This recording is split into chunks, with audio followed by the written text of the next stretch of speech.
नमस्कार, आप सभी का जन टीवी उत्तराखंड में स्वागत है। मैं हूं आपके साथ दीपिका जांगिड़। खबरों की शुरुआत करेंगे उससे पहले एक नजर हेडलाइंस पर।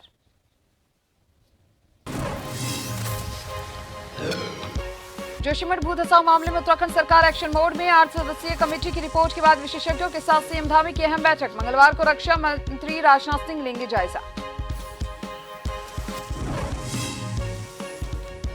देवनागरी जोशीमठ खतरे की जद में स्थानीय लोगों को राहत का प्रयास। कांग्रेस सहित अन्य दलों के विरोध के चलते गरमाई सियासत।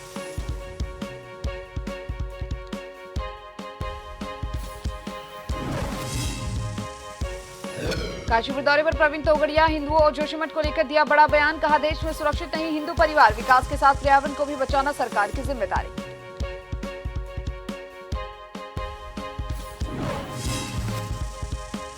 देहरादून में अटल भाषण प्रतियोगिता। भाजयुमा के कार्यक्रम में सीएम धामी ने की शिरकत। कहा, अटल जी के जीवन से श्रोताओं को लेनी चाहिए प्रेरणा।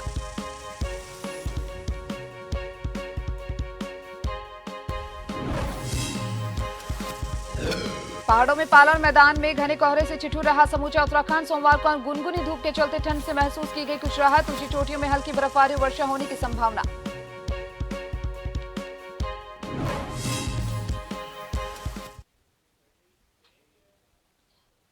और अब खबरें विस्तार से।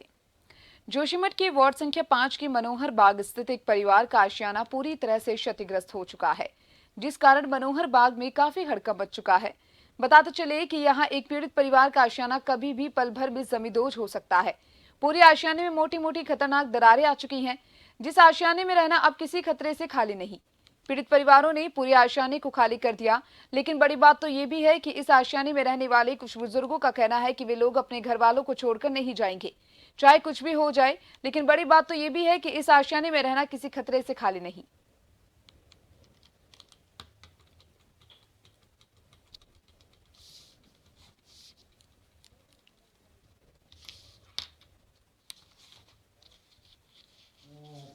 जोशीमठ का कोई घर ऐसा नहीं है कि जो भू धसाव की चपेट में नहीं आ गया होगा। हर घर में, हर मकान में, हर होटल में, हर दुकान में दरारें आ गई है। लोग दहशत की माहौल में हैं और लोग इतनी कि सर्द रातों में सड़कों में गुजारा कर रहे हैं जब घर में रहने लायक नहीं है। अचानक ये दरार बतने लगी, भयंकर के भयंकर। हम जब सब देखा सब होना सब सामान पकड़ी और बहर भराई कि तुम धरती दिन प्रतिदिन हमारे घर टूटने के कगार में है और हम धामी सरकार से भी चाहते हैं कि वो जल्दी से जल्दी हमारी कोई व्यवस्था करे। शासन प्रशासन की तरफ से हमें कोई व्यवस्था नहीं, कोई कुछ। उन्होंने हमको मरने के लिए छोड़ दिया यहाँ पे। 2 बार 3 बार मैंने रिपेयरिंग किया, वो भी काम नहीं आया। फिर जब वो 10 तारीख को, पिछले में दिसंबर 10 तारीख को मैंने एसडीएम साहब को रिपोर्ट की, तब पटवारी आए थे। तब उन्होंने देखा, उन्होंने कहा भाई तुम इसको छोड़ दो। मैं जाए कहाँ, जाए तो जाए कहाँ। अब 2 परिवार हैं, एक भाभी जी है मेरी विधवा है और एक हम है। अब जाए कहाँ। बच्चे परसों में छोड़ आए 1.5 दिन। मैंने तुम यहाँ क्या करना, को यहाँ नहीं रखा मैंने। देवनागरी जोशीमठ में एकमात्र मंदिर भगवान ज्योतिश्वर महादेव जी का है। आपको बता दें कि यह मंदिर 12 महीने भक्तों के लिए खुला रहता है। मंदिर में आए दिन भक्तों की लंबी लंबी कतारें देखने को मिलती है। अब भू धसाव की समस्या बढ़ने के साथ साथ मंदिर में भी दरारें होना शुरू हो गई है, जिस कारण शिव भक्तों में काफी हड़कंप मच गया। बड़ी बात यह है कि मंदिर के गर्भगृह से लेकर चारों तरफ मोटी मोटी दरारें देखने को मिल रही है, जिस कारण मंदिर को भी अब खतरा बन चुका है। बताया जाता है कि मंदिर हजारों वर्ष पूर्व में बना था और इसकी स्थापना स्वयं स्वामी शंकराचार्य के द्वारा की गई।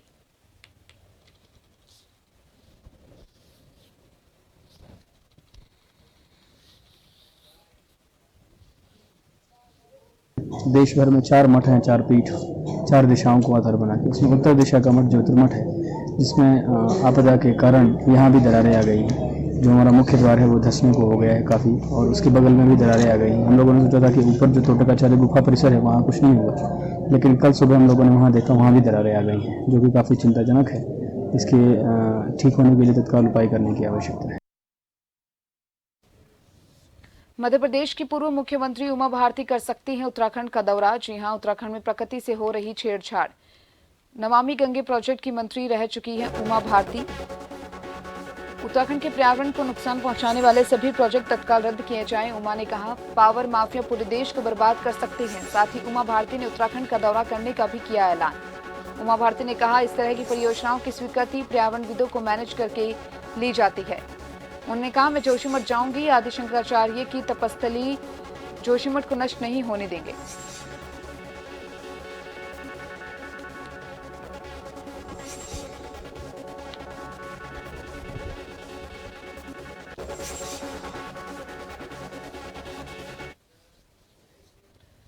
जोशीमठ संकट को लेकर उत्तराखंड सरकार की 8 सदस्यीय कमेटी की रिपोर्ट आ गई है। प्रभावित लोगों को तत्काल विस्थापित करने की सलाह दी गई है।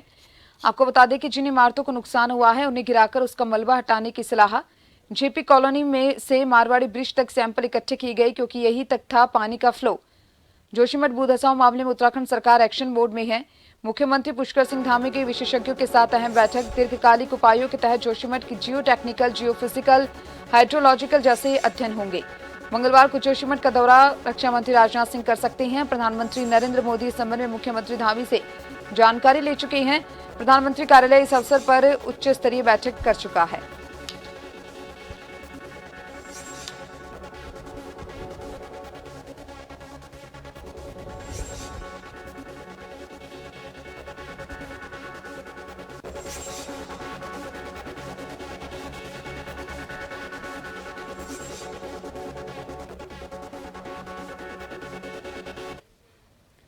और इस खबर पर विस्तार से जानकारी के लिए मेरे साथ संवाददाता हिमांशु बरमोला लाइव जुड़ चुके हैं।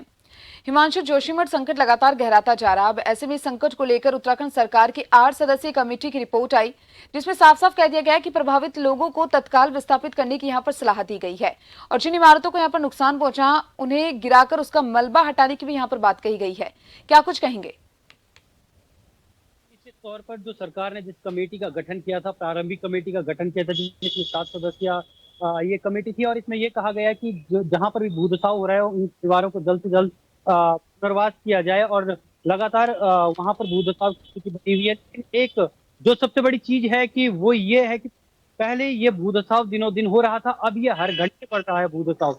पहले जो जितनी मकानें वहां पर क्षतिग्रस्त थी उनकी संख्या तकरीबन 573 थी और अब क्षतिग्रस्त मकानों की संख्या अब 603 हो चुकी है। और आज इसी को लेकर मुख्यमंत्री पुष्कर सिंह धामी एक मीटिंग करने वाले हैं भूगर्भ वैज्ञानिकों के साथ और साथ ही साथ आज केंद्रीय जल शक्ति मंत्रालय की टीम भी जोशीमठ का दौरा करने वाली है और रवाना हो चुकी है। इसके साथ तमाम वो विभाग जिनकी वहां पर जमीनें हैं, जिनके वहां पर चाहे गेस्ट हाउस की बात करें, जिनके प्रोजेक्ट चल रहे हैं, वो तमाम विभाग वहां पर आज निरीक्षण करने वाले हैं। और इसके अलावा सबसे बड़ी चीज है कि ज्योतिर्मठ जिस नाम से वो फेमस था, जिस नाम से उस शहर का नाम था, जोशीमठ शंकराचार्य की गद्दी स्थल जहां पर है, वहां पर भी अब दरारें पड़ने लगी हैं और इसको लेकर प्रशासन भी अब कहीं ना कहीं सख्ती में आ चुका है। और जिस तरीके से पूरे जोशीमठ में अब दरारें पड़नी शुरू हो चुकी है क्योंकि वहां पर 4 वार्डों को रहने योग्य घोषित किया जा चुका है और खुद जो पुलिस जिले के जिलाधिकारी है हिमांशु खुराना, जो भी आपके घर घर जाकर अपील कर रहे हैं,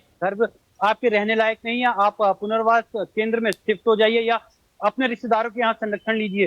अभी तक जो जानकारी आई है वो तकरीबन 1000 से ऊपर ऐसे लोग हैं जो अपने रिश्तेदारों के यहाँ पर संरक्षण ले रहे हैं और कई परिवार ऐसे हैं जो पुनर्वास जहाँ पर पुनर्वास की व्यवस्था की गई है वहां पर रह रहे हैं। साथ ही साथ आपको ये भी बता दूं कि पुनर्वास की व्यवस्था लगातार मांग की जा रही थी, सरकार भी बोल रही थी अस्थायी पुनर्वास की व्यवस्था की जाएगी, लेकिन वहां के लोगों की मांग यह है कि वो उन्हें स्थायी पुनर्वास चाहिए। इसके लिए सरकार गौचर के आसपास का जो क्षेत्र है वहां पर जमीन देख रही है, साथ ही साथ पीपल कोटी के आसपास का जो क्षेत्र है वहां पर भी अब जमीन देखी जा रही है। दीपिका, बिल्कुल, जो प्रभावित लोग हैं उनकी बात बिल्कुल यहाँ पर सही मानी जा सकती है कि उनको स्थायी कोई प्रवास वहां पर चाहिए रहने के लिए। लेकिन ये भी बात सामने आ रही है हिमांशु कि जिनको भी शिफ्ट किया जा रहा है वो सरकार की तरफ से जो व्यवस्थाएं की जा रही है उनको लेकर काफी असंतुष्ट दिखाई दे रहे हैं।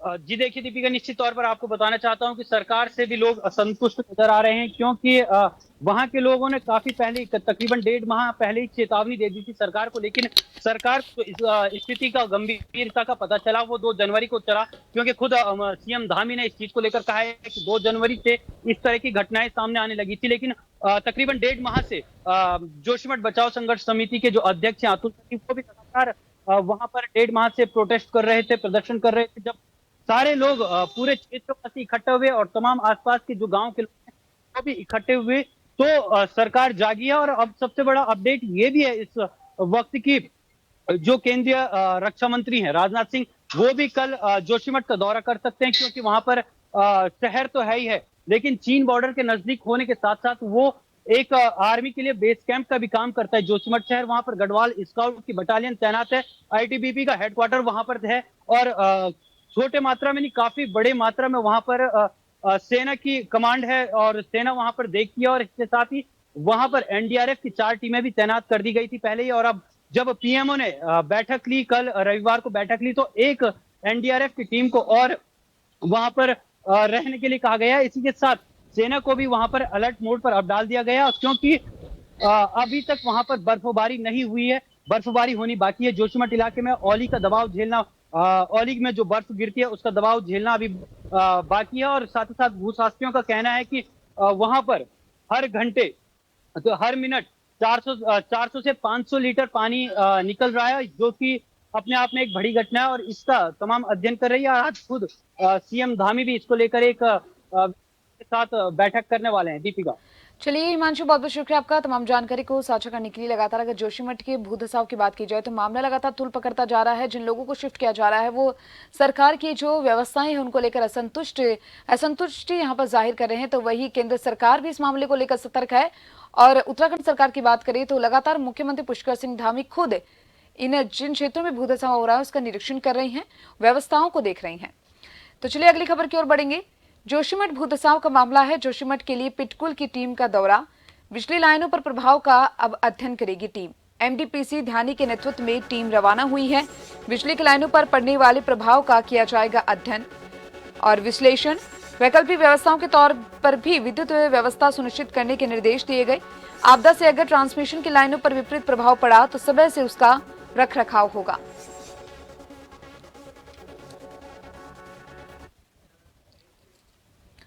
और ज्यादा जानकारी के लिए मेरे साथ bureau chief Ehsan Pant phone line पर जुड़ चुके हैं। एहसन पंत, जोशीमठ में भूधसाव का ही मामला है जहां पर जोशीमठ के लिए पिटकुल की टीम का दौरा है।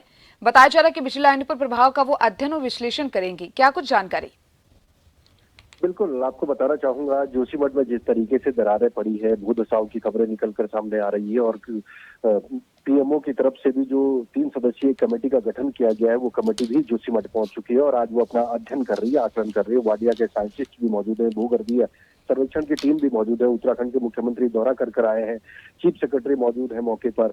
यानी हर संभव लोगों को राहत और बचाव के लिए पुरजोर तरीके से सरकार काम कर रही है। जहां पावर ट्रांसमिशन कॉर्पोरेशन लिमिटेड की अगर हम बात करते हैं तो पावर जल विद्युत परियोजनाओं के बड़े प्रोजेक्टों से पावर को ग्रिड तक सप्लाई देने का काम पिटकुल का होता है, यानी पावर ट्रांसमिशन कॉर्पोरेशन लिमिटेड।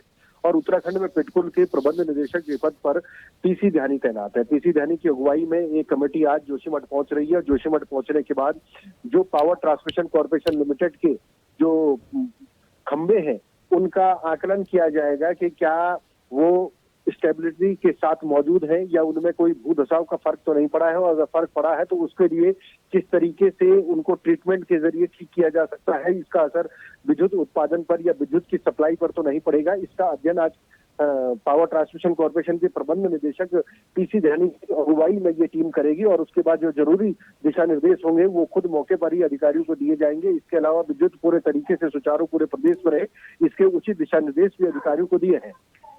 जी चलिए, बहुत बहुत शुक्रिया आपका तमाम जानकारी को साझा करने के लिए।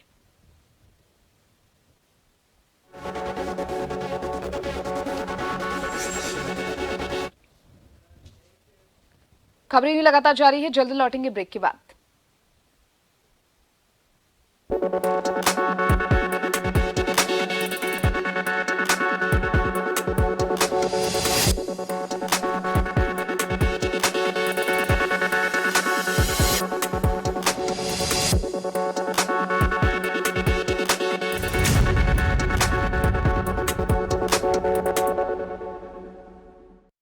खबरें जो आप पर करती हैं सीधा असर, खबरें जिन पर होती है जनता की नजर, खबरें जिनकी तह तक पहुंचना है जरूरी, और जो कसौटी पे हो पूरी।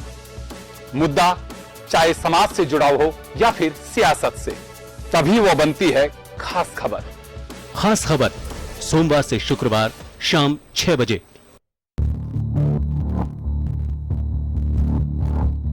खबर जो कभी बताती है सच तो कभी कराती है एहसास। खबर जो है कुछ खास, खबर ही तो है जो कभी बनती है राजनीति से तो कभी व्यापार से, कभी आती है खेल से तो कभी मनोरंजन से, कभी खुशी से तो कभी गम से। हाँ, खबर ही तो है। खबर थमती नहीं और ना ही थमेंगे हम, क्योंकि हम हैं जन टीवी, जन जन की आवाज।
ब्रेक के बाद एक बार फिर से आप सभी का स्वागत है। देवनगरी जोशीमठ इस वक्त पूरी तरह से खतरे की जद में पहुंच चुका है।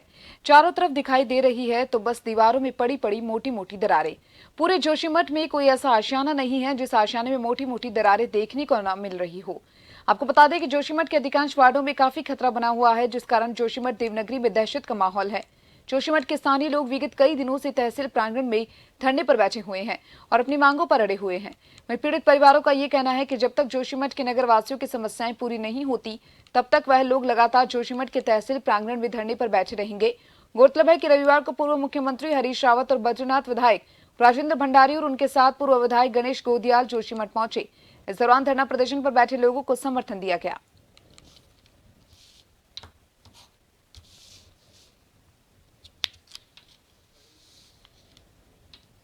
किसी ने नहीं कहा महेंद्र भट्ट जी का फोन आया है और वो चिंता एक ही शब्द से दूर हो सकती है। माननीय मुख्यमंत्री को कहना चाहिए कि हर किसी की सुरक्षा की जाएगी, हर किसी का विस्थापन किया जाएगा, जहां जरूरी होगा सम्मानपूर्ण विस्थापन किया जाएगा। जो नुकसान हो रहा है उसकी पूरी प्रतिपूर्ति होगी, चाहे वह आवासीय नुकसान है चाहे व्यवसायिक नुकसान है। पूरा जोशीमठ दरक गया है, दरारें आ गई है, घर रहने लायक नहीं है। एकमात्र विकल्प है कि लोगों को वन टाइम सेटलमेंट यहाँ पर कराया जाए।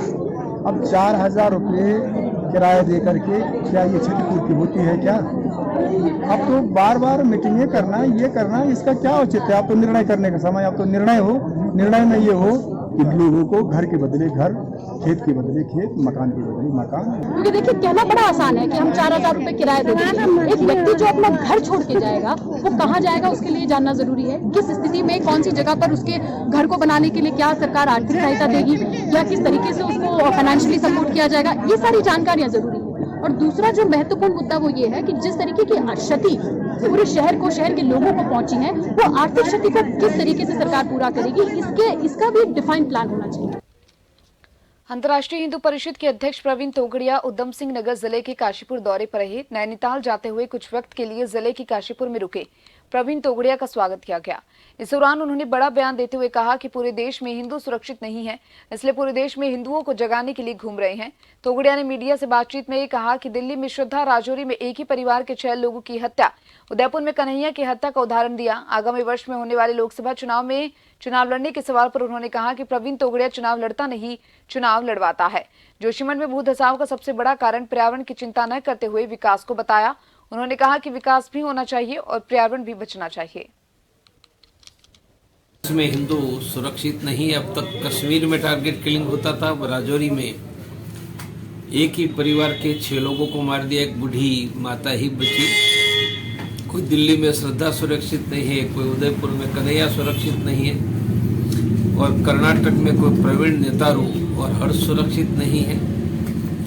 तो लग रहा है कि देश में हिंदू सुरक्षित नहीं है। प्रवीण तोगड़िया चुनाव लड़ाता है, खुद लड़ता नहीं। लेकिन चर्चा है बनारस से चुनाव लड़ने की आपकी। चर्चा है तो अब मीडिया वाले करते रहते हैं। जोशीमठ की स्थिति बहुत बुरी है और उनका कारण पर्यावरण की चिंता किए बिना विकास। तो विकास भी होना चाहिए और पर्यावरण भी बचना चाहिए, और पर्यावरण के बिना विकास करेंगे तो विनाश होगा। देहरादून में मां धारी देवी और भगवान श्री नागराज देव डोली शोभा यात्रा में सीएम पुष्कर सिंह धामी प्रतिभाग कर रहे। शोभा यात्रा में देहरादून के मेयर सुनील उनियाल गामा, डीजीपी अशोक कुमार, महामंडलेश्वर स्वामीगिरी ललितानंद महाराज शामिल हुए। शोभा यात्रा नेहरू कॉलोनी से फंवारा चौक तक निकाली जाएगी।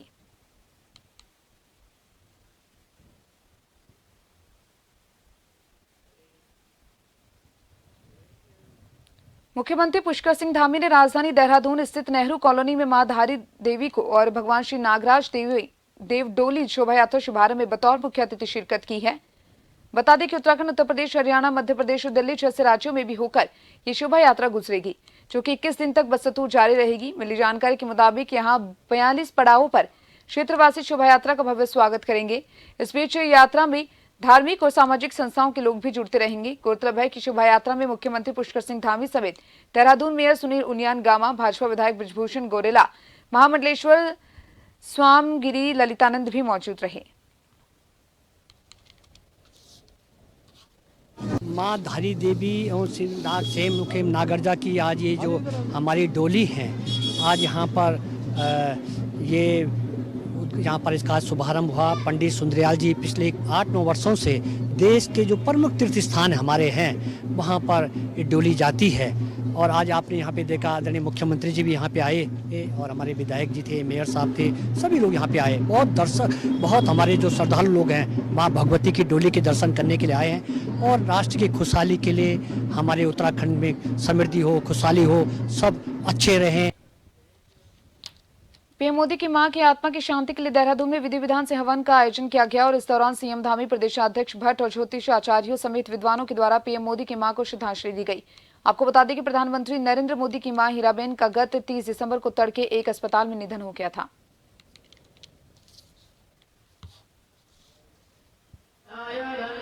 लगाव था, हम सब लोगों ने विभिन्न अवसरों पर उनको देखा था कि वो माता जी के पास जाते थे और उनका आशीर्वाद लेते थे, और वो लगाव हम सब लोगों ने नजदीक से प्रकट देखा। अपने जीवन में स्वर्गीय पूज्य माता जी ने अनेकों कष्टों का सामना किया, लेकिन उन्होंने एक दृढ़ संकल्पित होकर कभी भी जीवन में हार न मानना, दूसरों के घरों में काम करके भी। भारतीय जनता युवा मोर्चा ने राष्ट्रीय नेतृत्व के आह्वान पर भारत रत्न और पूर्व प्रधानमंत्री स्वर्गीय अटल बिहारी वाजपेयी की जन्म जयंती के उपलक्ष्य में अटल भाषण प्रतियोगिता का आयोजन देहरादून में किया। कार्यक्रम में मुख्य अतिथि के रूप में सीएम पुष्कर सिंह धामी रहे। सीएम धामी ने अपने उद्बोधन में युवा तरुणाई को संदेश दिया कि जनमानस से संवाद करने के लिए अटल जी की अविश्वसनीय वाक्पटुता देश के लिए प्रेरणा रही है। अटल जी के जीवन से श्रोताओं को प्रेरणा लेने के लिए कहा। उन्होंने विजय प्रतिभागियों को शुभकामनाएं देते हुए अटल जी और नरेंद्र मोदी के जीवन से प्रेरणा लेने की बात कही।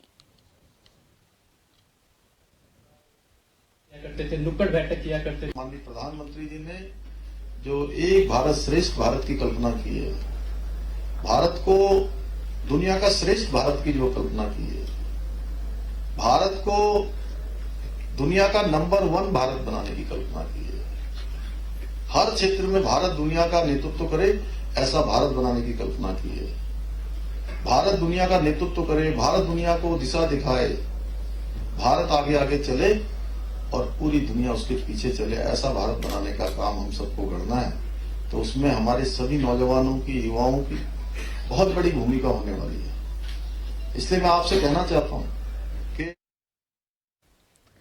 लगातार अगर अब हम मौसम की कर ले तो मौसम लगातार ठिठुरन बढ़ाता नजर आ रहा है। पहाड़ों में पाला और मैदान में घने कोहरे से सुबह और शाम को समूचा उत्तराखंड ठिठुर रहा है। दिन के समय धूप खिलने के बाद ठंड से कुछ समय के लिए राहत मिली। रविवार को प्रदेश के 2 शहरों का न्यूनतम तापमान टिहरी के रानी चौरी में 2.7 और पिथौरागढ़ में 3.5 डिग्री सेल्सियस रिकॉर्ड किया गया। रविवार को धूप खिलती रहने से दिन के समय कुछ घंटे गुनगुनी धूप के चलते ठंड से कुछ राहत महसूस की गई। दोपहर बाद फिर से हिल स्टेशन मसूरी, नैनीताल और दून के घने फॉरेस्ट वाले इलाकों में एकाएक ठंड में इजाफा हुआ। केदारनाथ, बद्रीनाथ, गंगोत्री, यमुनोत्री धामों में सुबह से धूप खिली रही।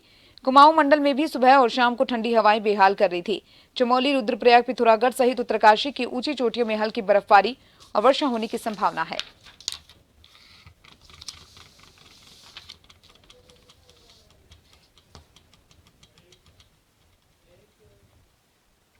फिलहाल के लिए इस बुलेटिन में इतना ही। तमाम खबरों के लिए बने रहिए जन टीवी के साथ। नमस्कार।